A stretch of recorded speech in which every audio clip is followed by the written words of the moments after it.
Hello दोस्तों, स्वागत है आप सभी का आपके अपने YouTube channel Gautam classes selection study point पर।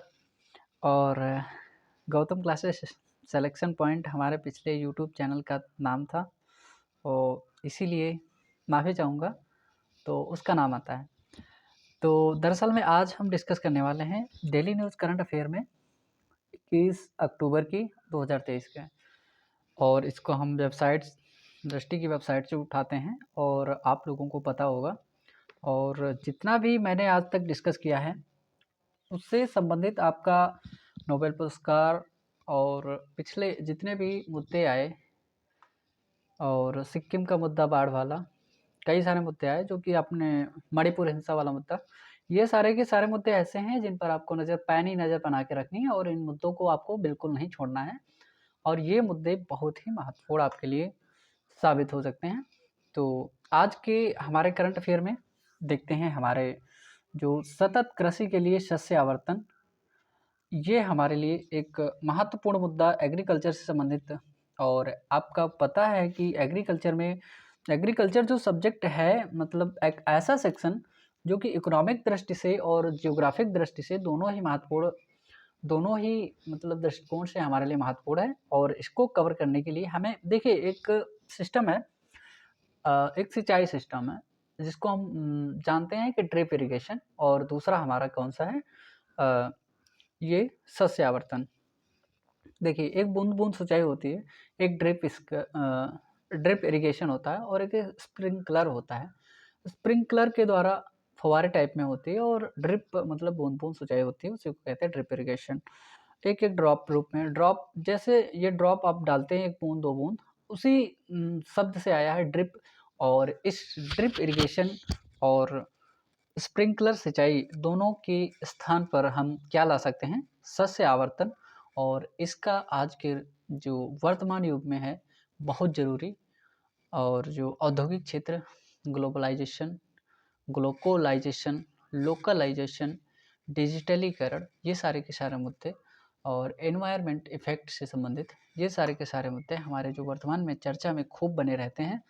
इनसे संबंधित हमें ये जो सस्यावर्तन है, ये जो मुद्दा है, इसको अपनाने की बहुत ज़्यादा आवश्यकता है, जिससे हम जो अपना प्रोडक्शन है उसको भी बढ़ा सकें और वर्तमान की जो आवश्यकताएं हैं उनको भी पूरा कर सकें।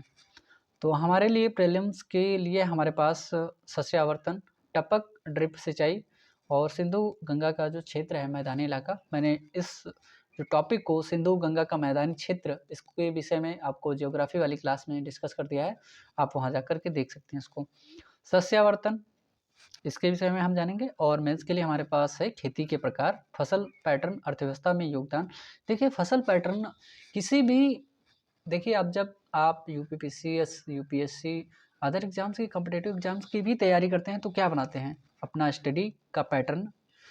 अब जब आप पैटर्न समझ जाते हैं तो उसी बेस पर आप कार्य करते हैं। और वैसा ही ठीक एग्रीकल्चर का फसलों का पैटर्न बनता है, उनका हमारी अर्थव्यवस्था इकोनॉमिक दृष्टिकोण से उनका क्या योगदान है उसके बारे में जानेंगे। और रोजगार, उत्पादन और खाद्य सुरक्षा। स्रोत हमारा डाउन टू अर्थ जो पत्रिका आती है ज्योग्राफी के लिए महत्वपूर्ण रहती है, इसमें छपा था। और ज्योग्राफिक दृष्टि से मैंने आपको बताया और इकोनॉमिक दृष्टि से बताया कि ये जो टॉपिक है दोनों ही दृष्टिकोण से आपके लिए महत्वपूर्ण है। ये चर्चा में क्यों है? हाल ही में भारतीय प्रौद्योगिकी संस्थान बॉम्बे, डेलावेयर विश्वविद्यालय, कोलंबिया विश्वविद्यालय और Yale school of the environment के शोधकर्ताओं की एक टीम द्वारा कृषि क्षेत्र के संबंध में शोध किया गया है, जिसे नेचर वाटर जर्नल में प्रकाशित किया गया। एक और रिपोर्ट पिछले में आई थी, मैंने आपको बताया था कि वो भी नेचर वाटर जर्नल में प्रकाशित हुई थी। और ये भी हमारी जो रिपोर्ट है ये कहाँ कहाँ के आईआईटी प्रौद्योगिकी संस्थान हमारा जो बॉम्बे है उसके द्वारा डेलावेयर यूनिवर्सिटी और कोलंबिया यूनिवर्सिटी और एक स्कूल है Yale school of the environment, ये तीन यूनिवर्सिटी और स्कूल, इनके द्वारा एक शोध रिपोर्ट प्रस्तुत की गई जो कहाँ पर छपी है, नेचर वाटर जर्नल में। ठीक है, इसको आप ध्यान रखेंगे कि ये जो रिपोर्ट कहाँ पर छपे थे। तो यह अध्ययन भारत के उत्तरी मैदानी इलाकों विशेष रूप से इंडो गैंगेटिक क्षेत्र के लिए मतलब ये रिपोर्ट है। और इसके विषय में हम लोग जानते हैं कि सतत कृषि पर केंद्रित है। और देखिए एग्रीकल्चर जो हमारा सेक्टर है, पहले हमारा योगदान था 50+ इकोनॉमिक दृष्टि से, जब हम मान के चलिए 60 के दशक में, 50-60 के दशक में हमारा जो एग्रीकल्चर लैंड थी वो योगदान देती थी 50 के आसपास, 50+ प्रतिशत जो इसको इकोनॉमिक हमारे जीडीपी में योगदान देती थी। तो अब वर्तमान का जो 17 से 18% योगदान है, तो वो इतना कम क्यों बचा है, उसके रीजन क्या है पीछे। और अध्ययन भारत में, मतलब यह अध्ययन जो किया गया है, अध्ययन भारत में ऊपरी, मध्य और निचली गंगा के बेसिन क्षेत्रों को कवर करते हुए उत्तर प्रदेश, बिहार और पश्चिम बंगाल के 124 जिलों में किया गया है। ये स्टेट एग्जाम, जो अदर स्टेट एग्जाम्स होते हैं उनमें ये पूछा जा सकता है कि मतलब ये जो रिपोर्ट आई है, गंगा बेसिन के क्षेत्र में अध्ययन की रिपोर्ट आई है, इसके द्वारा कितने जिलों में अध्ययन किया गया है। अध्ययन के प्रमुख बिंदु क्या हैं? सस्यवर्धन के माध्यम से जल संरक्षण, ये एक महत्वपूर्ण टॉपिक हो सकता है। देखिए कहीं ना कहीं जल हमारे पास कितना है? 100%। 100% में से 97.5% हमारा समुद्रों में पाया जाता है। उनमें से 2% हमारा पाया जाता है ग्लेशियर्स, जो बर्फ के रूप में पाया जाता है। 0.5% हमारे पास जो जल है पीने योग्य और नदियों, झीलों और तालाबों में मतलब जो भरा हुआ है या प्रवाहित होता है। ये 0.5% जो पीने योग्य जल है उसके संरक्षण के लिए उसी में हम सिंचाई करते हैं और कई सारी फसलों की, मतलब उसी के हम 0.5% में। तो ये जल संरक्षित हो सके, इस जल को संरक्षण करने के लिए कई माध्यमों के द्वारा एक जागरूकता सी पैदा करने के लिए, जिसे हमारे जल का वर्तमान में कई सारे जिले, कई सारे राज्य पानी के संकट से जूझ रहे हैं। और कुछ समय बाद, आज के 10 साल बाद, कई सारे देश पानी की मारामारी करने लगेंगे। इतना पानी का जो हमारे यहाँ पे संकट है, तो इन सभी संकटों से बचने के लिए एक खेती में जितना हम पानी लगाते हैं, देखिए पीने के लिए कम आवश्यक होता है, एग्रीकल्चर के लिए बहुत ज़्यादा पानी की आवश्यकता होती है, क्योंकि हमें जो आवश्यकता होती है मेन रीजन जो एग्रीकल्चर के लिए चाहिए, और जो शुद्ध पानी मतलब हम पीने योग्य पानी ही उसमें एग्रीकल्चर लैंड में यूज करते हैं, तो उसके लिए हमें संरक्षित करने के लिए, और वही हमारा पीने योग्य पानी है, तो उसको हमें संरक्षित करना बहुत आवश्यक है। इसलिए हम इसको संरक्षित करने के लिए क्या करेंगे? सस्यावर्धन अपनाएंगे। और खरीफ सीजन के दौरान चावल के स्थान पर कदन और ज्वार की खेती तथा रबी सीजन में गेहूं के बजाय ज्वार की खेती करने से गंगा के मैदानों में क्षेत्रों में जल की खपत को 32% तक कम किया जा सकता है। साथ ही किसानों के मुनाफे को 140% तक बढ़ाया जा सकता है। देखिए ये रिपोर्ट ऐसी है कि ऐसे इसमें कहा गया है कि अगर आप देखिए, जब से हरित क्रांति आई 1966 से, उसके बाद में पंजाब और हरियाणा और पश्चिमी उत्तर प्रदेश के मुख्य जो रीजन हैं, यहाँ पर जो खेती है ना, एग्रीकल्चर में जो मुख्य फसलें हैं धान और गेहूँ, इतना ज़्यादा धान और गेहूँ उगाया गया है कि यहाँ की जो भूमि है उर्वर नहीं बची है। और इस भूमि को पुनः उर्वर करने के लिए हमारे पास एक विकल्प आता है, उसको हम क्या कह सकते हैं? रबी सीजन में गेहूँ के बजाय क्या ज्वार हम उगा सकते हैं, और खरीफ के सीजन में चावल के स्थान पर कदन, ठीक है, कदम को उगा सकते हैं, मिलेट को उगा सकते हैं। इनके द्वारा अगर हम ट्रांसफ़र कर सकते हैं इन फसलों को, तो उसके बाद में होता क्या है, हमारी जो फसलें हैं इनमें 32% की मैदानी इलाकों की बात कर रहा है, गंगा के मैदानी इलाके की, और इसमें हरियाणा, पंजाब और पश्चिमी उत्तर प्रदेश और उत्तर प्रदेश, बिहार के इलाके, पश्चिम बंगाल के इलाके आते हैं। इनमें अगर हम करते हैं मतलब ट्रांसफॉर्मेशन, मतलब इन चावल और गेहूँ के स्थान पर ज्वार और कदन्न की खेती अगर करते हैं, तो हमारे पास क्या 140% तक इनके लाभ को बढ़ाया जा सकता है, 32% इनकी कृषि की जल खपत की मात्रा को कम किया जा सकता है। जल संरक्षण से अतिरिक्त लाभ हो सकता है हमारे पास। क्या कुछ लाभ? सस्यावर्धन होता क्या है? खरीफ सीजन में 55% और रबी सीजन में 9% तक जल की बचत की जा सकती है, क्योंकि खरीफ सीजन में फ्लड सिंचाई हम करते हैं धान में, मैक्सिमम जगह पर, अधिकतर हमारे यहाँ पर होती है फ्लडिंग सिंचाई। और फ्लडिंग सिंचाई में क्या होता है, पानी खेत के चारों ओर में, मेड़ के चारों ओर, मतलब जो जब तक भर नहीं जाता तब तक उसमें क्या होता है, ट्यूबवेल और या पंप सेट पानी जो चलता रहता है। इसीलिए हम क्या करते हैं कि जो सस्यावर्धन है उसको अपनाने के बाद में 55% खरीफ सीजन में और लगभग 9% की बचत की जा सकती है रबी सीजन में।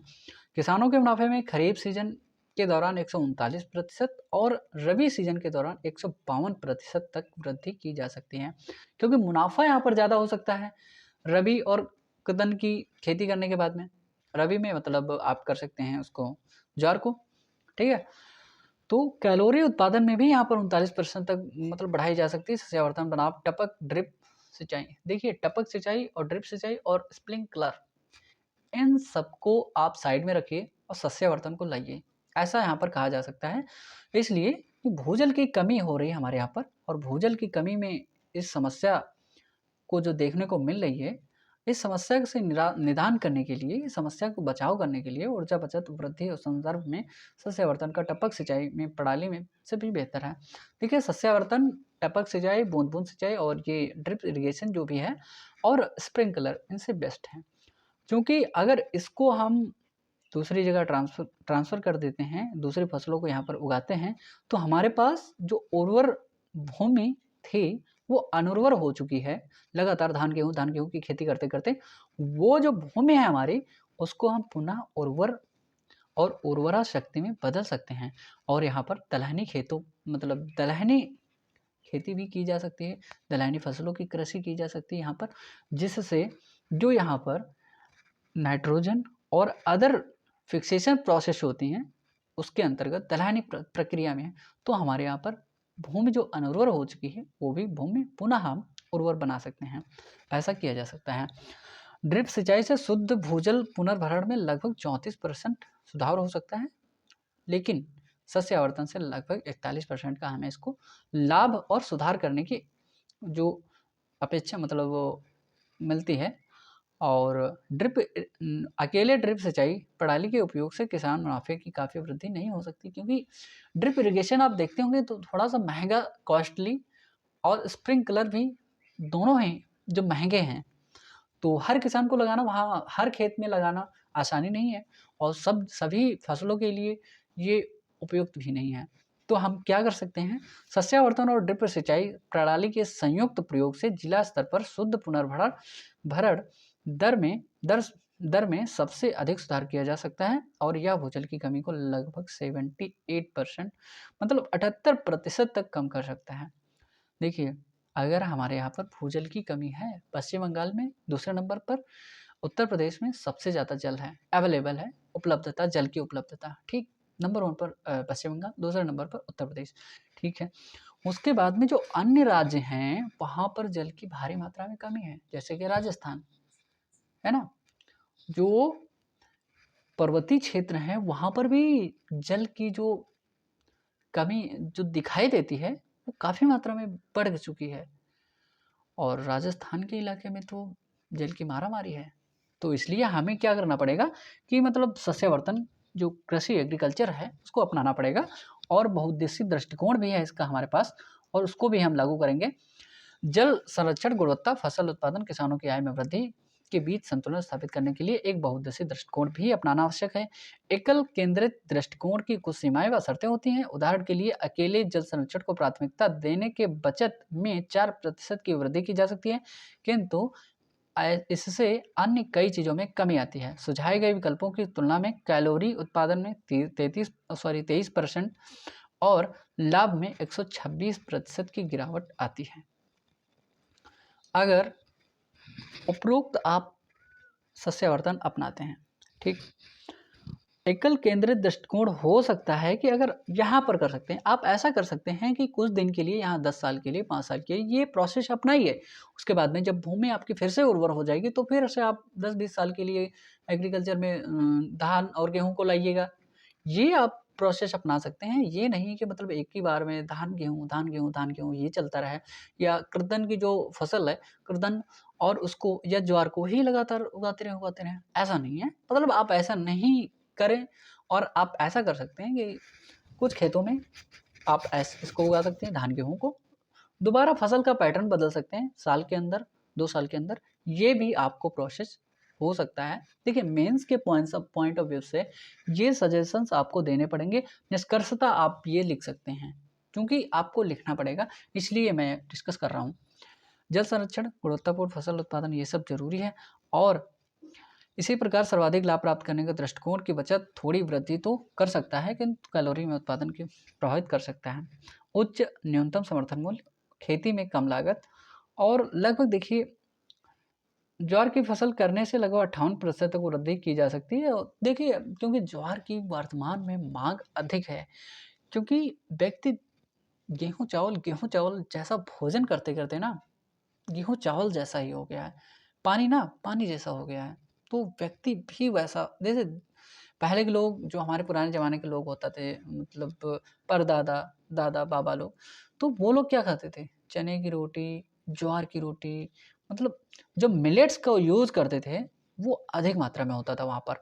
और जौ की, ये सब रोटियाँ मतलब लोग खाते थे, इसीलिए हष्ट-पुष्ट और तंदुरुस्त होते थे। वर्तमान का व्यक्ति देख लीजिए, वर्तमान के व्यक्ति, देखिए देखिए कुछ तो जलवायु का इफ़ेक्ट होता है, लेकिन भोजन भी अगर हम मतलब ठीक से ना करें, तो भी हमारा बहुत बड़ा प्रभाव पड़ता है शरीर पर। तो बेहतर पोषण के लिए पोषक अनाज, ये भी हमारे लिए आवश्यक है। और हो सकता है इससे ज्वार और बाजरा जैसे पोषक तो अनाजों की खेती पोषण प्राप्त हो सकता है।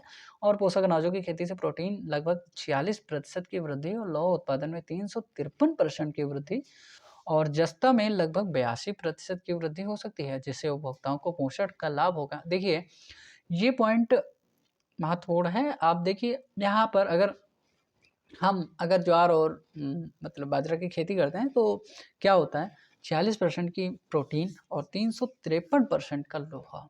देखिए फिर लोहे की कमी से जो एनीमिया होता है लोगों को, वो होना बंद ही हो जाएगा एक तरह से, अगर हम ऐसा कर लें।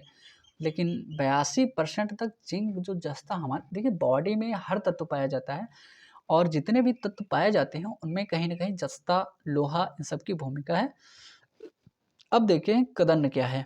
मिलेट मैप आप देख सकते हैं यहाँ पर, थोड़ा सा मतलब आपको हो सकता है ना दिखाई दे, क्योंकि थोड़ा सा यहाँ पर बार्ले, फिंगर मिलेट, और देखिए फॉक्सटेल है मिलेट, और फिंगर मिलेट, और बार्नियार्ड मिलेट, और brown top millet, little millet, कोदो मिलेट, पर्ल मिलेट, और प्रोशो, और सोरगम।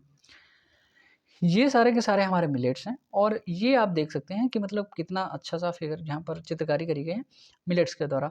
मिलेट, कदन्न मिलेट या मोटा अनाज जिसको कहते हैं, ये है क्या? छोटे बीज वाली फसलों को मिलेट्स के रूप में जाना जाता है, और अक्सर इन्हें क्या कहा जाता है, सुपरफूड के नाम से जाना जाता है, इनके रूप में भी जाना जाता है। इन अनाजों की प्रमाण सबसे पहले सिंधु घाटी सभ्यता में ही और भोजन के लिए उगाए जाते थे। देखिए पहले हमारे जो पुरातन, आपने सुना होगा किसी बाबा, परदादा लोगों से, लोग ऐसा कहते थे कि पहले लोग कहे कि चने की रोटी, अब लोग देखने को चना नहीं मिलता लोगों को, खाने की तो बड़ी दूर की बात है। तो लोग कैसे मतलब इस पर निर्भर रहें, और बाद में जब से गेहूँ आया इसी पर लोग निर्भर हो गए। और पश्चिमी उत्तर प्रदेश और जो मेरठ साइड वाला इलाका है, और यहाँ पर जो हरियाणा और पंजाब है, यहाँ पर लगातार धान गेहूँ की खेती इतनी ज़्यादा, और बिहार तक खेती इतनी ज़्यादा होने लगी। फिर मुख्य भोजन बिहार जैसे राज्यों और पश्चिम बंगाल का बन गया था, चावल बन गया है। और अनाजों के प्रमाण से सबसे पहले सिंधु घाटी सभ्यता में मिले। जलवायु संबंधी मतलब कुछ इलाके, भारत में मुख्य रूप से खरीफ की फसल, और तापमान 27 से 32 डिग्री सेल्सियस, और वर्तमान वर्षा लगभग 50 से 100 सेंटीमीटर। और मिट्टी का प्रकार अवर, जलोढ़ या दोमट मिट्टी यहाँ पर पाई जाती है अधिकतर। और भारत और कदन कहाँ पर हैं वैश्विक स्तर पर? विश्व का सबसे बड़ा कदन्न उत्पादक है भारत, वैश्विक उत्पादन का लगभग 20%, और एशिया के लगभग 80%। ठीक है, वैश्विक उत्पादन में हमारी हिस्सेदारी कितनी, 20% है, लेकिन एशिया में नंबर 1, 80% हम एशिया का हिस्सा रखते हैं। सामान्य कथन, रागी, ज्वार, समा, और बाजरा, चेना, पुनर्वा, इनको भी मतलब रखते हैं हम। और सामान्य कथन है रागी, ज्वार, समा, और बाजरा, चेना, पुनर्वा। ठीक है।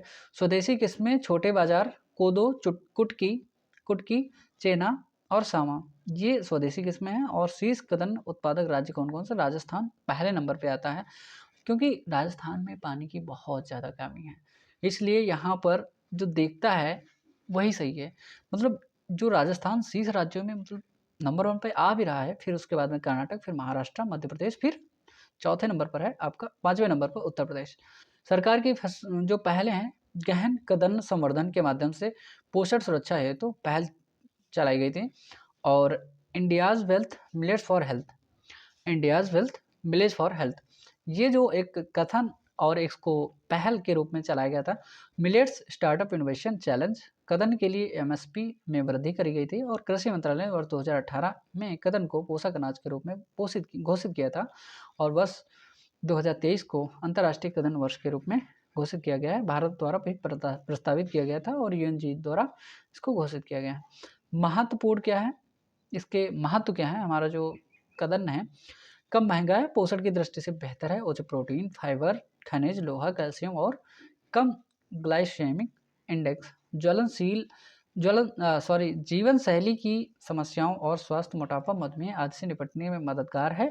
देखिए मधुमेह वर्तमान में क्यों लोगों को हो जा रहा है, क्योंकि उतना पौष्टिक भोजन ही नहीं मिल पाता है लोगों को, खाते पीते रहते हैं, चलते रहते हैं, खाते रहते हैं, चलते रहते हैं, ये कार्य चल रहा है आज, जो कि मतलब लोगों में इकट्ठा जो मेन प्रोटीन है वो पहुंच ही नहीं पा रही, इसीलिए मधुमेह और मोटापा जैसे मतलब बीमारियां हो रही। फोटो असंवेदनशील, जलवायु परिवर्तन के प्रति लचीला और जल गहन। देखिए जलवायु संवेदनशील इसलिए है क्योंकि हम इतना जल इसमें नहीं वो कर पा रहे हैं, मतलब उसकी जल की ज़्यादा खपत नहीं होती है। उत्तर का भारतीय मैदान उत्तर का भारतीय मैदान, तो यहाँ पर हमने आपको पिछली क्लास में जो ज्योग्राफी वाली क्लास थी, ज्योग्राफी वाली क्लास में आपको मैंने डिस्कस किया था उत्तर का भारतीय मैदान कहाँ पर है, और ये जो आप वहाँ पर जाकर देख सकते हैं, मोटा मोटा भाग हम बता सकते हैं आपको। सब विश्व के जो ये उत्तर भारतीय मैदान है, जो विश्व के सबसे बड़े जलोढ़ के क्षेत्र हैं और हिमालय के पर्वतटीय मैदानों में मैदान है, जैसे गंगा और ब्रह्मपुत्र नदियों की यहाँ पर जलोढ़। भौगोलिक स्थिति इंडो गैंजेटिक क्षेत्र में आपको मैंने बताया है, उपोष्णकटिबंधीय जलवायु यहाँ पर पाई जाती है। भावर, तराई और ये सब मैंने आपको डिस्कस कर दिया है, इसके बारे में आगे बढ़ते हैं। अब ये सब जानते भी होंगे, 8 से 16 किलोमीटर की जो इसकी चौड़ाई है लगभग भावर क्षेत्र की। तराई उसके नीचे 20 से 30 किलोमीटर का चौड़ा भाग है। और बांगर पुराना, बापू आप याद रखिएगा, पुरानी भूमि जो है नदी द्वारा प्रवाह करके लाई गई पुरानी भूमि क्या होती है, बापू मतलब बांगर भूमि। खादर क्या होती है, नवीन भूमि होती है। और कृषि महत्व इसका क्या है, गंगा का मैदानी क्षेत्र भारतीय कृषि में एक प्रमुख भूमिका निभाता है। यह देश का लगभग कितना खाद्य उत्पादन का लगभग 30% योगदान देता है, हमारा जो गंगा का मैदान है, ठीक है। यह भोजन के प्राथमिक स्रोत के रूप में कार्य करता है, जिसमें चावल और गेहूँ हमने आपको बताया था। 1967 जब से एग्रीकल्चर की जो क्रांति हुई थी हमारी, उसके बाद में चावल गेहूँ की खेती होती चली आ रही, इसीलिए हमारी भूमि क्या हो गई, अनुर्वर हो गई है। जनसांख्यिकीय महत्व यहाँ पर लगभग 400 मिलियन निवासियों के साथ क्षेत्र विश्व स्तर पर सबसे घनी आबादी वाले क्षेत्रों में से एक है। गंगा के मैदानी क्षेत्रों में जनसंख्या घनत्व असाधारण रूप से अधिक है। देखिए उत्तर भारत के राज्यों में जनसंख्या वैसे भी महत्वपूर्ण है, मतलब अधिक है, और हम भी इसी क्षेत्र से आते हैं, और ये एक महत्वपूर्ण इलाका है। और यहाँ से ज़्यादा जनसंख्या में देखिए उत्तर प्रदेश की कई सारे देशों जो लगभग तीसरे चौथे देश के बाद में अमेरिका के बाद में, ठीक है, तो अमेरिका के बाद में उत्तर प्रदेश की जनसंख्या है लगभग 23 करोड़। और इसके बारे में इस इतनी बड़ी जनसंख्या को खाना पानी भोजन खाद्य सामग्री उपलब्ध कराना इन क्षेत्रों की जो महानता एक तरह से कह लीजिए, क्योंकि मैदानी इलाका है यहाँ पर और उसी जलवायु पर निर्भर करता है ये सारा का सारा, ठीक है। एक प्रश्न पूछा गया था वर्ष 2016 में, गहन बाजरा संवर्धन माध्यम से पोषण सुरक्षा हेतु पहल के संदर्भ में लिखित कौन सा कथन सही है। तो इसमें देख सकते हैं आप, उत्तर यहाँ पर सी पहला और दूसरा कथन सही है। इस उद्देश्य का उचित उत्पादन कटाई के बाद तकनीकों प्रदर्शन हेतु मूल्यवर्धन तकनीकों समेकित तरीके से क्लस्टर दृष्टिकोण के साथ प्रदर्शित करना, मतलब तब का था। इस योजना में गरीब छोटे सीमांत किसानों को बड़ी राहत। दल बदल विरोधी कानून आप एक बार फिर से चर्चा में आ गया है, क्योंकि महाराष्ट्र में जो विधानसभा अध्यक्ष हैं उनको एक सुप्रीम कोर्ट द्वारा एक निर्देश दिया गया है, उनको थोड़ा सा अच्छे वचनों से निर्देशित किया गया, और इसके प्रीलिम्स के लिए हमारे चर्चा में रहते हैं। पिछली बार भी क्वेश्चन आया था यूपीएससी में, दल बदल विरोधी कानून से। और देखिए ये इम्पोर्टेंट मुद्दा रहता है हमेशा के लिए, और मेंस के पॉइंट ऑफ व्यू से ये भी महत्वपूर्ण है। दल बदल विरोधी कानून वैधानिक, नियामक और विभिन्न अर्धन्यायिक न्यायिक निकाय और विभिन्न अंगों की शक्तियों का पृथक्करण और संशोधन चर्चा में क्यों रहा है, इसको आप देखिए। तो देखिए हाल ही में सर्वोच्च न्यायालय मुख्यमंत्री, जो महाराष्ट्र के मुख्यमंत्री और अन्य विधायकों के विरुद्ध दल बदल विरोधी प्रक्रिया को लंबा खींचने के महाराष्ट्र विधानसभा को के जो अध्यक्ष हैं उनको फटकार लगाई, और न्यायालय ने अयोग्यता कार्यवाही की प्रगति में कमी और पर असंतोष व्यक्त किया और अध्यक्ष से 2 महीने के अंदर निर्णय लेने का आग्रह किया कि आप मतलब ये सही नहीं कर रहे हैं। इससे पहले न्यायालय ने स्पीकर को संविधान की 10वीं अनुसूची के तहत अयोग्यता की कार्यवाही को पूरा करने के लिए एक समय सीमा तय कर दी और निर्देश भी दे दिया। उद्धव ठाकरे जो उनकी सरकार थी उसको गिरा दिया गया था। आप जानते होंगे एकनाथ शिंदे बने थे मुख्यमंत्री और उनकी जगह दूसरी सरकार का गठन हुआ था, शिवसेना के एक गुट शामिल हुआ था। उनके इस्तीफे से पूर्ण विश्वास प्रस्ताव के निर्णय को चुनौती देते हुए याचिकाएं दायर की गई थी। अयोग्यता की स्थिति में न केवल शिवसेना विधायकों के बल्कि मुख्यमंत्री के रूप में शिंदे पर भी इसका असर पड़ेगा। और दल बदल, देखिए हमें राजनीतिक पार्टियों से मतलब नहीं है, हमें मतलब है अपना दल बदल विरोधी कानून। क्या है दल बदल विरोधी कानून? एक पार्टी छोड़कर दूसरी पार्टी में जाने के संसद के सदस्यों और विधानसभा सदस्य जितने भी होते हैं, एक पार्टी से आयाराम गैराम वाली सरकार ना चल सके, इससे लोगों को दंडित करता है हमारा एंटी डिफेक्शन लॉ, ठीक है।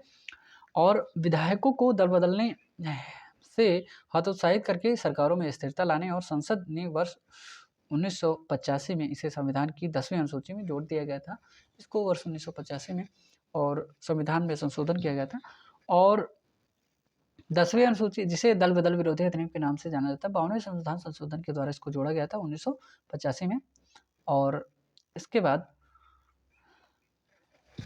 यह किसी अन्य राजनीतिक दल में दल बदल निर्वाचित सदस्यों की अयोग्यता को निर्धारित करता है। वर्ष 1967 के आम चुनावों के बाद पार्टी छोड़ने वाले विधायकों द्वारा राज्य सरकारों को गिराने की प्रतिक्रिया थी। देखिए वर्ष 1967 में ऐसा हुआ कि लोगों ने क्या किया, देखिए आदर्श लोकतंत्र था वहाँ पर, तो लोगों ने क्या किया, उनके विधायक अपनी पार्टी में मिला लिए, तो सरकार गिरा दी। सरकार गिराने के बाद में क्या होता है, दोबारा फिर से दूसरी, यदि देखिए सरकार गिरने के बाद में अगर किसी ने दल बदल विरोधी कानून मतलब अगर लागू होता है, और अगर किसी की, अब तो नियम आ गया है कि लगभग कितने 66% विधायकों को अगर छोड़ना है पार्टी तो ही मतलब हो सकता है, नहीं तो नहीं। तो तब नहीं लगेगा एंटी डिफेक्शन लॉ, इसके तहत संसद विधायकों को दंडित नहीं किया जा सकता है। देखिए हालांकि संसदों को विधायकों को दंड के बिना किसी अन्य राजनीतिक दल में शामिल होने विलय की अनुमति देता है, साथ ही दल बदल करने वाले सांसदों का समर्थन उन्हें स्वीकार करने के लिए राजनीतिक दलों को दंडित नहीं किया जाता। देखिए वर्ष 1985 के अधिनियम के अनुसार होता क्या है, किसी राजनीतिक दल के 1/3 निर्वाचित सदस्यों द्वारा दल बदल को विलय माना जाता था। देखिए वर्ष 1985 की बात है, 1/3। देखिए अगर किसी दल में, एक दल के दूसरे दल में 1/3 सदस्य शामिल हो गए तो माना जाता था कि ठीक है ये सही कर रहे हैं और एंटी डिफेक्शन लॉ उन पर लागू नहीं होता है। लेकिन 91वें संविधान संशोधन हुआ फिर से 2003 में। इसके द्वारा क्या किया गया, इसमें बदलाव कर दिया गया और कानून की नज़र में वैधता के लिए किसी पार्टी के कम से कम 2/3, कितने सदस्य, 2/3, ठीक है, 2/3 सदस्य तो पक्ष में होना अनिवार्य है। अगर एक पक्ष के, ठीक है, एक पार्टी की सरकार चल रही है, दूसरी पार्टी ने अगर उसके 2/3 सदस्य को अपनी पार्टी में मिला लिया, तब तो उस पर एंटी डिफेक्शन, जितने भी विधायक और या सांसद आए हैं उन पर एंटी डिफेक्शन लॉ नहीं लगेगा। अगर इससे कम सदस्य आए हैं, 2/3 से कम सदस्य, एक भी कम सदस्य हुआ तो जितने भी सदस्य आए हैं उन पर एंटी डिफेक्शन लॉ लग जाएगा, ठीक है। कानून के तहत अयोग्य घोषित किसी सदस्य भी राजनीतिक दल से उसी सदन की एक सीट के लिए चुनाव लड़ सकता है। कानून के तहत उसको अयोग्य घोषित कर दिया जाएगा। किसी भी राजनीतिक दल से उसी सदन की एक सीट के लिए चुनाव क्या होगा, एक व्यक्ति अगर आता है तो एक संसद या एक विधायक इधर उधर हुआ तो उसकी सीट खाली करनी पड़ेगी उसी, और फिर चुनाव उस पर करवाया जाता है। दल बदल के आधार पर अयोग्यता से संबंधित मामलों में निर्णय देने के लिए सभापति अथवा अध्यक्ष को प्रेषित किया जाता है और यह न्यायिक समीक्षा के अधीन है। माननीय सुप्रीम कोर्ट, ठीक है, इसके अंतर्गत आते हैं। न्यायिक समीक्षा इसकी की जा सकती है और हालांकि कानून ऐसा कोई समय सीमा निर्धारित नहीं करता जिसके पीछे पीठासीन अधिकारी को दल बदल मामले का फैसला करना अनिवार्य होता है। दल बदल का आधार क्या है? स्वैच्छिक त्याग। देखिए, स्वेच्छा से अगर कोई त्याग करता है तो यदि कोई निर्वाचित सदस्य स्वेच्छा से किसी राजनीतिक दल की सदस्यता को छोड़ना चाहता है तो भी, और निर्देशों का उल्लंघन अगर किसी ने, यदि कोई निर्वाचित सदस्य अपने राजनीतिक दल या ऐसा करने वाले अधिकृत किसी भी व्यक्ति द्वारा पूर्व अनुमोदित बिना जानकारी दिए किसी आदेश के विपरीत सदन में मतदान करता है अथवा मतदान के लिए अनुपस्थित रहता है तो भी उस पर क्या होता है? एंटी डिफेक्शन लॉ लग जाएगा। निर्वाचित सदस्य, यदि कोई स्वतंत्र रूप से निर्वाचित सदस्य किसी राजनीतिक दल में शामिल होना चाहता है तो भी, और कोई मनोनीत सदस्य यदि कोई नामांकित सदस्य 6 महीने की समाप्ति के बाद किसी राजनीतिक दल में शामिल होना चाहता है तो भी उस पर एंटी डिफेक्शन लॉ प्रभावी करेगा। ठीक है, तो दल बदल का राजनीतिक व्यवस्था पर क्या प्रभाव पड़ता है, इसके विषय में जानने की कोशिश करेंगे हम। चुनावी जनादेश का उल्लंघन हो सकता है यहाँ पर, और चुनावी जनादेश का उल्लंघन माना तभी जाएगा जब इसे, मतलब दूसरे एक पार्टी ने दूसरी पार्टी के कुछ सदस्यों को प्रलोभन दिया और उसके 2/3 सदस्यों को अपने में मिला लिया तो ये प्रलोभन हो जाता है। उससे कम भी सदस्यों को अगर मिलाया तो एंटी डिफेक्शन लॉ उन पर लागू हो जाएगा। सरकार के सामान्य कामकाज का प्रभाव, आयाराम गयाराम, वही मैंने आपको बताया था, कुख्यात आयाराम गयाराम नारा 1960 के दशक में विधायकों द्वारा लगातार दल बदल की पृष्ठभूमि में गढ़ा गया था। दल बदल के कारण सरकार अस्थिरता की स्थिति उत्पन्न हो जाती है और हॉर्स ट्रेडिंग को बढ़ावा मिलता है। दल बदल विधायकों की खरीद फरोख्त हॉर्स ट्रेडिंग को बढ़ावा देता है जो स्पष्ट रूप से लोकतांत्रिक व्यवस्था के अनुदेश, मतलब इसके खिलाफ है। और दल बदल विरोधी कानून की चुनौतियां यहाँ पर कुछ होती हैं और उनको हम देख पाएंगे। कानून का पैरा क्लॉज 6 जो 4 है, दल बदल विरोधी कानून पैरा 4 में कहा गया है कि यदि कोई राजनीतिक दल किसी अन्य दल में विलय करता है तो उसे उसके सदस्य अपनी सीटें नहीं खोएंगे। कोई राजनीतिक दल किसी अन्य दल में विलय करता है तो उसके सदस्य अपनी सीटें नहीं खोएंगे। ये भी एक इसकी क्या है? कमजोरी है, चुनौती है इसकी। लेकिन इसी विलय के लिए सदन में उस पार्टी के पास कम से कम 2/3 सदस्यों का समर्थन होना जरूरी है। कानून यह नहीं बताता कि विलय करने वाली पार्टी का राष्ट्रीय या क्षेत्रीय आधार है या नहीं है। मतलब कानून ने ऐसा नहीं बताया कि यह राष्ट्रीय पार्टी हो या क्षेत्रीय पार्टी हो, किसी भी पार्टी पर यह लागू हो सकता है, ऐसा मतलब है कानून के अंतर्गत। प्रतिनिधि एवं संसदीय लोकतंत्र को कमजोर करना, कानून बनने के बाद में संसद या विधायक को पार्टी के निर्देशों का आंख मूंद कर पालन करना पड़ता है। उन्हें अपने निर्णय से वोट देने की आज़ादी नहीं होती। और देखिए, जवाबदेही तो उनको दिखानी पड़ती है। अगर आप किसी दूसरे दल से किसी दूसरे दल में पहुंचे हैं तो उनकी चाटुकारिता तो करनी ही पड़ेगी। अध्यक्ष की विवादास्पद भूमिका है। देखिए, बात यहाँ पर यह है कि जो हमारे अध्यक्ष महोदय होते हैं, लोकसभा या विधानसभा के अध्यक्ष, इनके पास भी विवाद मतलब होता है। दल बदल विरोधी मामलों से सदन के सभापति या अध्यक्ष के निर्णय की समय सीमा से संबंधित कानून में कोई स्पष्टता तो है नहीं। अगर स्पष्टता होती कि आपको इतने समय में निर्णय लेना है तो फिर निर्णय हो जाता। इसके विषय में कुछ नहीं कहा गया। कुछ मामलों में 6 महीने और कुछ महीने 3 वर्ष भी लग जाते हैं। ऐसे मामलों को अवधि समाप्त होने के बाद निपटाए जाते हैं। कुछ तो ऐसे हो जाते हैं। विभाजन की कोई मान्यता नहीं है।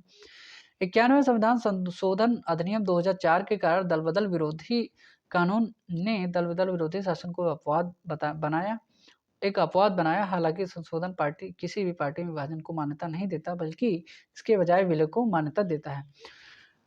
देखिए, एंटी डिफेक्शन लॉ ये नहीं कहता कि आप पार्टी को तोड़ लीजिए या मतलब उसको ब्रेक कीजिए, ऐसा नहीं कहता। ये कहता है कि आपकी अगर कहीं पर स्वतंत्रता छिन रही है तो आप स्वतंत्र है उसके लिए कि दूसरी पार्टी में आप जा सकते हैं, क्योंकि वहाँ पर कहीं ना कहीं आपकी जो शक्तियाँ होती हैं, जो पावर्स हैं, वो कहीं ना कहीं उनका अगर हनन होता है तो आप दूसरी पार्टी में स्वेच्छा से जा सकते हैं। लेकिन हाँ, उसके लिए कुछ जो कंडीशन है उनको फॉलो करना पड़ेगा। यह सामूहिक दल बदल एक साथ कई सदस्यों द्वारा दल परिवर्तन की अनुमति देता है, लेकिन व्यक्तिगत दल बदल बारी बारी से या एक एक करके सदस्यों द्वारा दल परिवर्तन की अनुमति नहीं देता। अतः इसमें निहित खामियों को दूर करने के लिए संशोधन की आवश्यकता है। यदि उन्होंने चिंता जताई कि यदि कोई राजनेता किसी पार्टी को छोड़ता है तो वह ऐसा कर सकता है, लेकिन उस अवधि के दौरान उसे नई पार्टी में कोई पद नहीं दिया जाना चाहिए। बहस एवं चर्चा पर प्रभाव पड़ सकता है। बहस और चर्चा को बढ़ावा देने के बजाय भारत के दल बदल विरोधी कानून को पार्टियों और आंकड़ों पर आधारित लोकतंत्र का निर्माण किया है। इससे संसद में किसी भी कानून पर होने वाली बहस कमजोर हो जाती है और असहमति डिसेंट एवं दल बदल डिफेक्शन के बीच में अंतर नहीं रह जाता। देखिए, दल बदल और असहमति दो शब्द हैं। असहमति का मतलब है अगर आप कहीं पर किसी मतलब संबंध में और कोई नियम कोई विधेयक अगर पारित हो रहा है, वहाँ पर आप असहमति व्यक्त कर रहे हैं तो ठीक है, वो होती है असहमति कि आप उसके पक्ष में नहीं हैं, ठीक, आप उससे असहमत हैं। दल बदल मतलब डिफेक्शन के बीच में अंतर तब नहीं रह जाता है आप उस पर असहमत हैं और उसके बाद में आप दूसरे दल में प्रवेश कर रहे हैं। ठीक है, संसद की जिस भी पार्टी की सरकार है, उस पार्टी ने कोई नियम, कोई विनियम, कोई भी विधेयक पारित किया, आप उससे सहमत भी नहीं हैं, आप उससे असहमत होते हुए भी दूसरी पार्टी को ज्वाइन कर ले रहे हैं, तो ये क्या है? इसमें दोनों में अंतर नहीं रहेगा भाई, डिफेक्शन में कोई अंतर नहीं रहा, दल बदल तो आपने दल बदल तो कर ही लिया और आप उससे असहमत भी थे, तो ये चीज़ है, इनके बीच में अंतर नहीं रह जाता। तब कई विशेषज्ञों ने सुझाव दिया है कि कानून केवल उन वोटों, देखिए आगे की राह में हम देखते हैं, कानून केवल उन वोटों के लिए मान्य होना चाहिए जो सरकार की स्थिरता निर्धारित करते हैं, और उदाहरण वार्षिक बजट का अनुमोदन अथवा अविश्वास प्रस्ताव पारित होना। देखिए, वार्षिक बजट और अनुमोदन, उसका मतलब वार्षिक बजट जो भी पास होता है, और अविश्वास प्रस्ताव, अगर अविश्वास प्रस्ताव पास होता है तब। अभी हाल में अविश्वास प्रस्ताव चर्चा में था, मैंने आपको बताया था। देखिए, हाल में हुआ ये, इस पर चर्चा करना थोड़ा सा अगले टॉपिक में हम चर्चा कर लेंगे, थोड़ा सा अभी टॉपिक को देखते हैं क्योंकि हमें ज़्यादा करंट अफेयर मतलब कवर करना है। राष्ट्रीय संविधान प्रकार्य समीक्षा आयोग जो सहित विभिन्न आयोगों ने सिफारिश की है कि किसी सदस्य को अयोग्य घोषित करने का निर्णय पीठासीन अधिकारी के बजाय क्या होना चाहिए, राष्ट्रपति और सांसदों के मामले में राष्ट्रपति और अथवा राज्यपाल विधायकों के मामले में होना चाहिए। देखिए, पीठासीन अधिकारी के बजाय अगर आप निर्णय राष्ट्रपति और राज्यपाल को दे रहे हैं, और चुनाव आयोग, देखिए चुनाव आयोग और राष्ट्रपति इन दोनों की सलाह पर अगर होगा तो कुछ चुनौतियों की उपज हो जाएगी। होलोहान के फैसले, देखिए होलोहान का जो केस आया था, उनके फैसले में न्यायमूर्ति वर्मा ने कहा था कि अध्यक्ष का कार्यकाल सदन में बहुमत के निरंतर समर्थन पर निर्भर है और इसलिए वह ऐसे स्वतंत्र न्यायिक प्राधिकरण की आवश्यकता को पूरा नहीं करता। होलोहान के फैसले में न्यायमूर्ति वर्मा ने कहा कि अध्यक्ष ऐसे स्वतंत्र न्यायिक प्राधिकरण के मानदंडों को पूरा नहीं करते हैं क्योंकि उनका कार्यकाल सदन में बहुत निरंतर समर्थन पर निर्भर है। ये देखिए, भारत जो क्वेश्चन 2014 का था, मतलब 10वीं अनुसूची में एंटी डिफेक्शन लॉ और मेंस के पॉइंट ऑफ व्यू से दो क्वेश्चन आपको यहाँ पर दिखाई दे रहे हैं। और कुछ वर्षों में सांसदों की व्यक्तिगत भूमिका में कमी आई है, जिसके परिणाम फलस्वरूप नीतिगत मामलों में स्वस्थ रचनात्मक बहस प्रायः देखने को नहीं मिलती। दल परिवर्तन विरोधी कानून जो भिन्न उद्देश्य से बनाया गया था को कहाँ तक इसके लिए उत्तरदायी माना जा सकता है, वर्ष 2013 में क्वेश्चन आया था। देखिए, कहीं ना कहीं हमारी जो सरकारें हैं इस मामले में असफल रहती हैं और दल बदल विरोधी कानून अपनी कुछ चुनौतियों के चलते वहाँ पर सफल नहीं हो पाता। उसी के बारे में हाँ यहाँ पर लिखना है। एक द स्पीकर सर्वदा स्पीकर, क्या आपके विचार में लोकसभा अध्यक्ष पद की निष्पक्षता के लिए कार्यप्रणाली को स्वीकारना चाहिए? भारत में संसदीय प्रयोजन की सुदृढ़ कार्यशैली के लिए इसके क्या परिणाम हो सकते हैं, वर्ष 2020 का जो मुद्दा है। नीली अर्थव्यवस्था एक बार फिर से चर्चा में है और इसके बारे में क्या कुछ हमारे पास है। नीली अर्थव्यवस्था, इंटरनेशनल कंटेनर ट्रांसशिपमेंट पोर्ट, अभी कल की न्यूज़ में हमने आपको चर्चा किया था। भारतीय पत्तन संघ डीप ओशन मिशन, सागरमाला परियोजना जो कि ओ स्मार्ट, एकीकृत तटीय क्षेत्र प्रबंधन, नाविक क्या है, भारतीय बंदरगाह। ठीक है, नीली अर्थव्यवस्था का महत्व और भारत के लिए नीली अर्थव्यवस्था के संबंध में कौन सी चुनौतियां हैं, ये मेंस का टॉपिक हमारे पास है। चर्चा में क्यों है, हाल ही में भारतीय प्रधानमंत्री ने मुंबई में ग्लोबल मैरीटाइम इंडिया समिट 2023, इसको आप याद रखेंगे, ग्लोबल मैरीटाइम इंडिया समिट 2023 का उद्घाटन करते हुए भारतीय समुद्री नीली अर्थव्यवस्था के लिए दीर्घकालिक प्रारूप अमृत काल विजन 2047 जो है इसका अनावरण कर दिया गया है प्रधानमंत्री नरेंद्र मोदी जी के द्वारा। देखिए कहाँ किया गया है, मुंबई में किया है गया है, ये क्वेश्चन स्टेट लेवल के एग्जाम में है। और अमृत काल का विजन 2047 का जो अनावरण है किसके द्वारा किया गया, प्रधानमंत्री जी के द्वारा किया गया, ये भी स्टेट लेवल का एग्जाम का क्वेश्चन है। और इसमें उन्नत मेगा पोर्ट, एक इंटरनेशनल कंटेनर ट्रांसशिपमेंट पोर्ट, देखिए ये सारे के सारे, और द्वीप विकास, विस्तारित अंतर्देशीय जलमार्ग एवं कुशल व्यापार के लिए मल्टी मॉडल हब जैसी पहल शामिल हैं। प्रधानमंत्री ने समुद्री क्षेत्र के लिए सरकार के दृष्टिकोण पर भी प्रकाश डाला जो समृद्धि के लिए बंदरगाह की प्रगति के लिए बंदरगाह वाक्यांश में समाहित है। ग्लोबल मैरीटाइम जो इंडिया समिट है ये है क्या, वर्ष 2023, इसके बारे में थोड़ा सा जानकारी लेंगे। Global maritime India summit GMIS 2023 का प्रमुख कार्यक्रम है, एक प्रमुख कार्यक्रम जिसका उद्देश्य है वैश्विक, उद्देश्य क्या है इसको देखिए आप, वैश्विक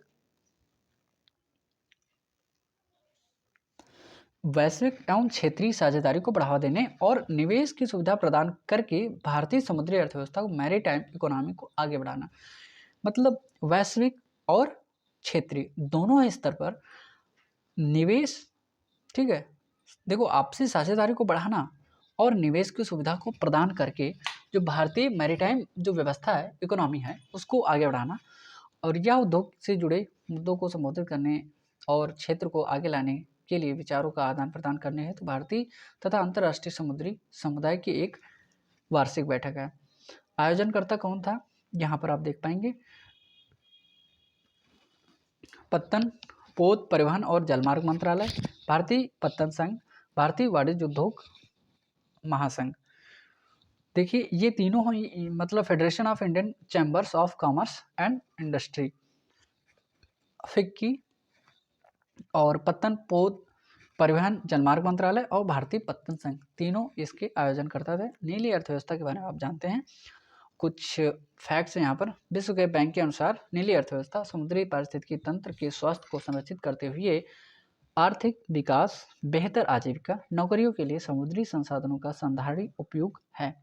देखिए समस्या ये है कि समुद्री पारिस्थितिकी तंत्र जब मेंटेन रहेगा तो हमें क्या संसाधन मुहैया कराएगा। अगर हमारे पास मछलियों की मतलब जो मृत्यु दर है वो कम से कम हो पाएगी, वातावरण का जो एनवायरनमेंट इफेक्ट है वो कम हो पाएगा, उनके इकोलॉजिकल जो आवास उनमें बदलाव नहीं हो पाएगा, तो जो हमारा मैरीटाइम संसाधन है वो सुनिश्चित तौर पर हमें मिलता रहेगा। अगर हमारे पास किसी प्रकार की जो ऐसी समस्या आती है कि जो उनका इकोलॉजिकल इफेक्ट मतलब उन पर प्रभाव पड़ता है और विभिन्न मुद्दों से वो अपने आवास को निराश्रित करते हैं, मतलब उन आवासों में नहीं रह पाते हैं, कहीं ना कहीं ये समस्याएं अगर क्रिएट होती हैं तो उनको बचाने की जो हमारी जिम्मेदारी है, क्योंकि वो संसाधन है हमारे, उनको बचाने की हमें आवश्यकता मतलब पड़ेगी ही। तो ये नीली अर्थव्यवस्था जो समुद्री मैरीटाइम से संबंधित है तो उसको बचाना आवश्यक है। खाद्य सुरक्षा, मत्स्य पालन और जलीय कृषि नीली अर्थव्यवस्था के अभिन्न अंग है जो विश्व के प्रोटीन स्रोतों का एक बड़ा हिस्सा प्रदान करते हैं। वैश्विक खाद्य सुरक्षा के लिए इन क्षेत्रों में धाड़ी प्रथाएं आवश्यक हैं। पर्यावरण संरक्षण भी जिम्मेदार पूर्ण होना चाहिए और नीली अर्थव्यवस्था सागरीय जैव विविधता और पारिस्थितिकी तंत्र के संरक्षण का समर्थन करती है। पर्यटन और मनोरंजन भी तटीय क्षेत्रों में विकास किया जाता है। नवीकरणीय ऊर्जा के क्षेत्र में भी इसका, वैश्विक व्यापार के क्षेत्र में भी एक जीवन रेखा है और भारत की लगभग 7,500 किलोमीटर लंबी तटरेखा है। और उसके बाद में विशेष आर्थिक क्षेत्र भी है भारत के पास। देखिए सभी देशों के पास EEZ होता है, 2.2 मिलियन वर्ग किलोमीटर विस्तृत है और इसके लिए अतिरिक्त लगभग 12 बंदरगाहों और 200 से अधिक अन्य बंदरगाहों एवं 30 शिपयार्ड और विविध समुद्री सेवा प्रदाताओं का केंद्र है भारत हमारा। स्वस्थ नीली अर्थव्यवस्था में अग्रणी बनने की अत्यधिक यहाँ पर संभावनाएं हैं हमारे पास। असंबद्ध मत्स्य पालन, देखिए कुछ चुनौतियां हमारे पास हैं भारत में नीली अर्थव्यवस्था से संबंधित, उनके बारे में देखते हैं। असंबद्ध मत्स्य पालन, देखिए अलग अलग मत्स्य पालन, जलवायु परिवर्तन, प्राकृतिक आपदाएं, सभी देशों के पास ये चुनौती है। अपशिष्ट एवं प्रदूषण, समुद्री कचरा, रासायनिक प्रदूषकों, सीवेज, तेल रिसाव, टैंकर से तेल आता है, विदेशों से आयात करते हैं हम, और उस तेल का जब रिसाव हो जाता है समुद्र में तो भी हमारे जो नीली अर्थव्यवस्था उस पर प्रभाव पड़ता है, क्योंकि इकोनॉमिक दृष्टि से वो भी महत्वपूर्ण है। बंदरगाहों में भीड़ होती है, कई बंदरगाह अपर्याप्त रख रखाव, देखिए कल ही हमने आपको चर्चा किया था ट्रांसशिपमेंट को, जो कल केरला में मतलब विकसित किया जा रहा है उसके विषय में। तो यहाँ पर देखिए उनसे जो भीड़ था उसको कम किया जा सकता। नीली अर्थव्यवस्था से संबंधित कुछ प्रमुख सरकारी पहले की गई, डीप ओशन मिशन लाया गया था, सागरमाला परियोजना मतलब तटीय क्षेत्रों के राज्यों का विकास करने के लिए वो स्मार्ट योजना भी लाई गई थी, और एकीकृत तटीय प्रबंधन नाविक भी लाया गया था। आगे की राह में देखते हैं। नीति सुधार विनियमन, नीली अर्थव्यवस्था के सभी क्षेत्रों के लिए व्यापक स्थिर नियामक विकसित करना और विखंडन विसंगतियों को संबोधित करते हुए प्रभावी प्रवर्तन और प्रोत्साहन के माध्यम से जिम्मेदार और धारणी प्रथाओं को प्रोत्साहित करना। बंदरगाहों, कार्गो निकासी में तेजी लाने के लिए सीमा शुल्क और दस्तावेजीकरण की प्रक्रियाओं को सुव्यवस्थित करना। बुनियादी ढांचे का विकास करना पड़ेगा हमें नीली अर्थव्यवस्था के लिए, और सतत मत्स्य पालन, निवेश और वित्त पोषण जैसे जो मतलब ज्वलंत मुद्दे हैं, इनको जहाँ से हमें लगता है आगे हम बढ़ा सकते हैं, इंफ्रास्ट्रक्चर दे सकते हैं और नीली अर्थव्यवस्था वहाँ से बूम कर सकती है, आगे बढ़ सकती है, उसको हम क्या कर सकते हैं, आगे इंफ्रास्ट्रक्चर दे सकते हैं और उसको तीव्र गति दे सकते हैं। जहाज निर्माण उद्योग को बढ़ा सकते हैं हम। और यहाँ पर आपका क्वेश्चन आया था ब्लू कार्बन क्या है, एक क्वेश्चन आया था 2021 में। तो महासागरों और तटीय पारिस्थितिकी प्रणालियों द्वारा प्रग्रहित कार्बन, जो मतलब इनके द्वारा निकलने वाला कार्बन है, तो उसको क्या कहते हैं, ब्लू कार्बन। नीली क्रांति को परिभाषित करते हुए भारत में मत्स्य पालन की समस्याओं, रणनीतियों, सीधा क्वेश्चन है 2018 मेंस में पूछा गया। भारतीय हिमालयी क्षेत्र की भंगुरता, आप देखिए ये चर्चा में एक विषय बन गया है और इसको आवश्यकता अनुसार हमें पढ़ना चाहिए, क्योंकि भारतीय हिमालयी क्षेत्र IHR संयुक्त पर्यावरण कार्यक्रम UNEP तीस्ता नदी पर्यावरण मंजूरी EIA 2006 अधिसूचना ड्राफ्ट EIA 2020 अधिसूचना। मेंस के लिए हमारे पास क्या है, भारतीय हिमालयी क्षेत्र IHR और इंडियन हिमालयन रीजन का कुप्रबंधन भारत के पर्यावरण और पारिस्थितिकी तंत्र के लिए खतरा उत्पन्न करता है। ये भी एक स्टेटमेंट के रूप में ऐसा कि ऐसा ही दिया जा सकता है। और जहाँ पर आप इस प्रश्न को, इस स्टेटमेंट को दिया जा सकता है और उसके बाद में चर्चा कीजिए, व्याख्या कीजिए, ऐसा क्वेश्चन बनाया जा सकता है। चर्चा में क्यों है, हाल ही में सिक्किम में तीस्ता नदी के जो बांध टूटने से हिमाचल प्रदेश में बाढ़ और भूस्खलन की घटना देखी गई थी। देखिए बांध टूट रहा है सिक्किम में और हिमाचल प्रदेश में बाढ़ और भूस्खलन की घटना देखी जा रही है। इस बात पर यह स्पष्ट प्रकाश डालता है कि हमारा विकास मॉडल पर्यावरणीय पारिस्थितिकी विशेषकर पर्वतीय जो हिमालयी क्षेत्रों को किस प्रकार से नकारात्मक रूप से प्रभावित कर रहा है। भारतीय हिमालयी क्षेत्र भारत में उस पर्वतीय क्षेत्र को संदर्भित करता है जो भीतर संपूर्ण हिमालय श्रृंखला को शामिल करता है, या भारत के उत्तर पश्चिम जम्मू कश्मीर से लेकर भूटान, नेपाल, तिब्बत, चाइना जैसे देशों की सीमा को पूर्वोत्तर राज्यों तक विस्तृत करता है, या 11 राज्यों हिमाचल प्रदेश, उत्तराखंड, सिक्किम, सभी पूर्वोत्तर राज्यों और पश्चिम बंगाल और 2 केंद्रशासित प्रदेश जम्मू और कश्मीर, लद्दाख शामिल हैं। ठीक है, इसमें 11 राज्य शामिल हैं, आप इनको देख पा रहे होंगे।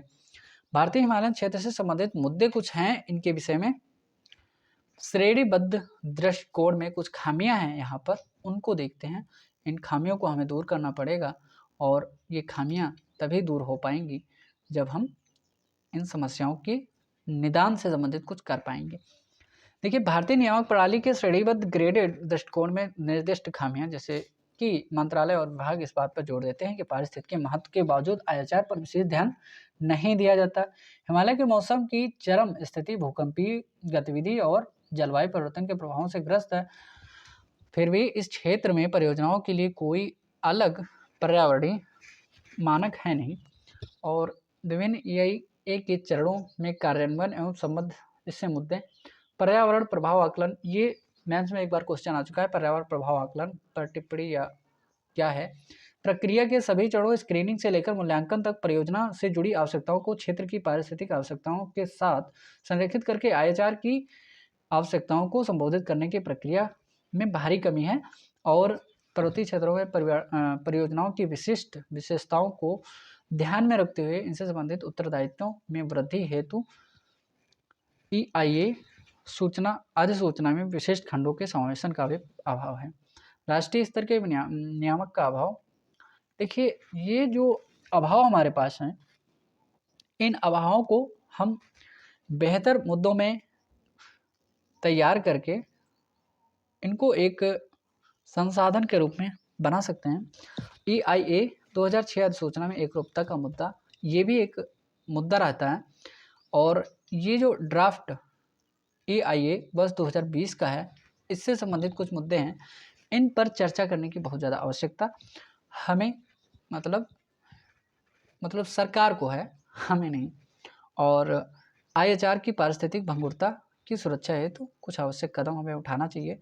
विभेदित पर्यावरण मानक, क्षेत्र की भंगुरता और असुरक्षा को ध्यान में रखते हुए विभेदित पर्यावरण मानक स्थापित किए जाने चाहिए। मतलब उससे अलग, जैसे वहाँ पर ऐसा क्षेत्र है जहाँ पर भूकंप आया, बाढ़ग्रस्त क्षेत्र है, उसको पहले से प्री ट्रीटमेंट उसको देना चाहिए, मतलब पहले से उसकी व्यवस्था कर देनी चाहिए कि हाँ अगर ऐसा होता है यहाँ पर तो ये प्रक्रियाएं अपनाई जा सकें। ठीक है, तो ये मानक वहाँ पर निर्धारित किए जाने चाहिए। सामरिक पर्यावरण आकलन, नीति के निर्माताओं को SEA लागू करने में विचार करना चाहिए और किसी भी क्षेत्र के विकास संचयी प्रभाव का आकलन करता है।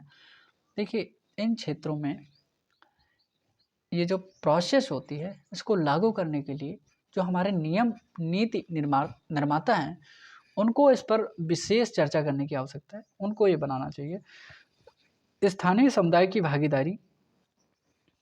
देखिए, जो स्थानीय स्तर होता है, जो ग्रामीण लोग होते हैं, अपने स्थान को मतलब स्तर को बहुत गहराई से जानते हैं, वहाँ पर लोगों को, जो हमारे नीति निर्माता हैं, उनसे पूछना चाहिए, उनसे लोगों को चर्चा करनी चाहिए कि ऐसा अगर यहाँ पर होता है तो कौन कौन से विषय पर यहाँ पर चुनौतियाँ आती हैं। तो वहाँ पर गहरी समझ के लोगों को वहाँ पर ले जाना चाहिए और उनसे पूछना चाहिए। और जो ग्रामीण या क्षेत्रीय या स्तरीय लोग हैं, उनको उस विषय में क्षेत्रीय स्तर के बारे में काफ़ी ज़्यादा कुछ जानकारी होती है, उनसे ये जानकारियाँ जुटाना चाहिए और उनसे संबंधित इन नीतियों का निर्माण बाद में करना चाहिए ताकि आधार को मजबूती दी जा सके। पारिस्थितिकी तंत्र में आधारित दृष्टिकोण हो सकता है, मतलब ये भी एक मुद्दा। नीतियों को वनों, नदियों और जैव विविधता सहित पारिस्थितिकी तंत्र की सुरक्षा बहाली को प्राथमिकता देनी चाहिए। बुनियादी ढांचे के विकास पर पुनर्विचार किया जाना चाहिए।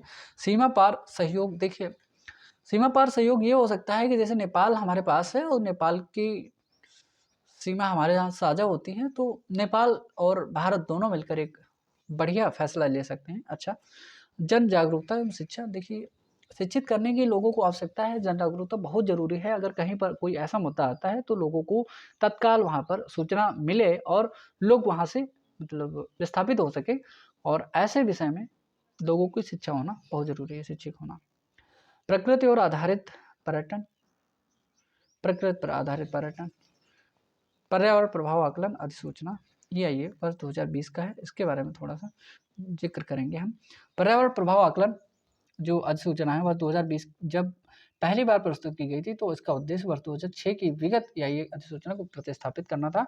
कार्यात्तर मंजूरी का विचार मसौदा और अधिसूचना में प्रस्तुत किया गया था, जो कुछ परियोजनाओं को मंजूरी के बिना परिचालन शुरू करने के बाद भी पर्यावरणीय मंजूरी लेने की अनुमति देगी। सार्वजनिक भागीदारी में कमी। आलोचक ऐसा कहते हैं कि तर्क दिया है कि मसौदा इसमें सार्वजनिक जो परामर्श प्रक्रिया है उसको कमजोर कर दिया गया है। मसौदा सही होना चाहिए। कुछ परियोजनाओं के लिए छूट यहाँ पर दी गई। मसौदा अधिसूचना में कुछ श्रेणियों की परियोजनाओं के लिए विशेष छूट का प्रस्ताव किया गया है। इन्हें EIA प्रक्रिया को बायपास करने का विकल्प मिलेगा। परियोजना की वैधता का विस्तार, देखिए वैलिडिटी परियोजना की कितनी रहती है उस पर भी विस्तार किया जाना चाहिए, क्योंकि आपने 5 साल चला दिया या 3 साल चला दिया किसी परियोजना को, उतने में ही वो मुद्दा समाप्त नहीं हो जाता है, क्योंकि प्राकृतिक घटनाएं वर्षों वर्षों तक चलती रहती हैं। जब कहते हैं ना, जब ज़्यादा बारिश हो गई तो बाढ़ बाढ़ आ गई। तो ये प्रक्रियाएं जो होती हैं हमेशा के लिए बनाई जानी चाहिए, और इन परियोजनाओं के लिए कोई ऐसा आधार तैयार किया जाना चाहिए जो इनको निश्चित दिशा और मार्गदर्शन प्रदान कर सके, क्योंकि जिससे ये प्रभावित हो रही हैं लगातार हर दूसरे तीसरे चौथे साल। तो ऐसा आधारभूत ढांचा विकसित किया जाना चाहिए कि ये जो परियोजनाएं हैं, अगर जब भी मतलब ऐसे करंट टाइम में आती हैं तो उनसे निजात मिल सके, है ना। तो ऐसी परियोजनाओं को विकसित करना चाहिए। अनुपालन रिपोर्ट का कमजोर होना, ये भी हो सकता है। भारत में EIA पर्यावरणीय प्रभाव आकलन, और भारत में पर्यावरणीय प्रभाव आकलन भारत में लगभग 20 साल पहले किया गया था, कि इसकी शुरुआत वर्ष 1976-77 में ही हो गई थी। और जब योजना आयोग ने इन विज्ञान और प्रौद्योगिकी विभाग ने नदी घाटी परियोजनाओं को पर्यावरणीय दृष्टिकोण से देखने का अनुरोध किया, अच्छा 20 साल पहले, EIA ने वर्ष 1994 में अधिसूचना जारी करी थी, और वर्ष 1994 में तत्कालीन केंद्रीय पर्यावरण वन मंत्रालय पर्यावरण संरक्षण अधिनियम 1986 के तहत भी गतिविधि के विस्तार और आधुनिकीकरण या अनुसूची 1 में सूचीबद्ध कई परियोजनाओं की स्थापना के लिए पर्यावरण को मंजूरी दे दी थी। अनिवार्य बनाने के लिए EIA अधिसूचना जारी करी गई थी, और EIA 2006 की अधिसूचना कुछ इस प्रकार है। पर्यावरण वन जलवायु पर्यावरण वन और जलवायु परिवर्तन मंत्रालय MOEFCC ने सितंबर 2006 में एक नए EIA कानून को पारित किया था, और यह अधिसूचना विभिन्न परियोजनाओं जैसे खनन, थर्मल पावर प्लांट, नदी घाटी बुनियादी ढांचे, सड़क मार्ग, राजमार्ग, पत्तन बंदरगाह, हवाई अड्डे और बहुत छोटी इलेक्ट्रोप्लेटिंग बाउंड्री इकाइयों और सहित उद्योगों के लिए पर्यावरण मंजूरी प्राप्त करना अनिवार्य बनाती है। हालांकि वर्ष 1994 की EIA अधिसूचना के विपरीत नए कानून ने परियोजना के आकार, क्षमता के आधार पर परियोजनाओं को मंजूरी देने का दायित्व किस पर डाल दिया है? राज्य सरकार पर। अब आप यहाँ पर एक क्वेश्चन देख पा रहे होंगे, जब आप हिमालय में यात्रा करेंगे तो आप निम्नलिखित को देखेंगे। किसको देखेंगे? गहरे खड्ड मिलेंगे, वहाँ पर यू घुमाव वाले नदी मार्ग मिलेंगे, समानांतर पर्वत श्रेणियां मिलेंगी, और भूस्खलन के लिए उत्तरदायी तीव्र ढाल। तो यहाँ पर क्या मिलेगा? ये सभी मिलेंगे कि नहीं? हिमालय में जाएंगे आप तो ये सभी मिलेंगे। देखिए, पश्चिमी घाट की तुलना में हिमालय में भूस्खलन की घटनाओं के प्रायः होते रहने के कारण बताइए। पश्चिमी घाट में ये सभी घटनाएं नहीं होती, जबकि हिमालय में भूस्खलन की घटनाएं हो रही हैं। इसका कारण क्या है? और पश्चिमी घाट को और हिमालय को हमने बेहतर ढंग से अपने ज्योग्राफी की क्लास में कवर किया है, और उसमें आप जाकर के देख सकते हैं। दोनों को मैंने डिस्कस कर दिया है बहुत अच्छे से। भूस्खलन के लिए विभिन्न कारणों और प्रभावों का वर्णन कीजिए।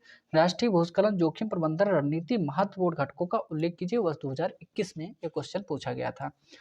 तो आज का करंट अफेयर दोस्तों यहीं तक रहा, और पसंद आएगा आपको।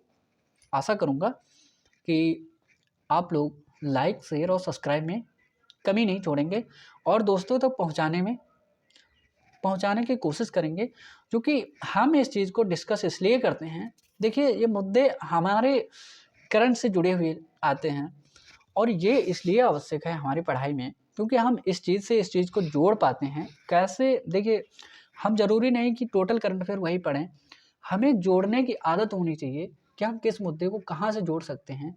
और जैसे सिक्किम का मुद्दा कुछ दिन पहले आया था, उसके बाद में फिर से आ गया। सिक्किम में बांध टूट रहा है और हिमाचल प्रदेश में बाढ़ आ रही है।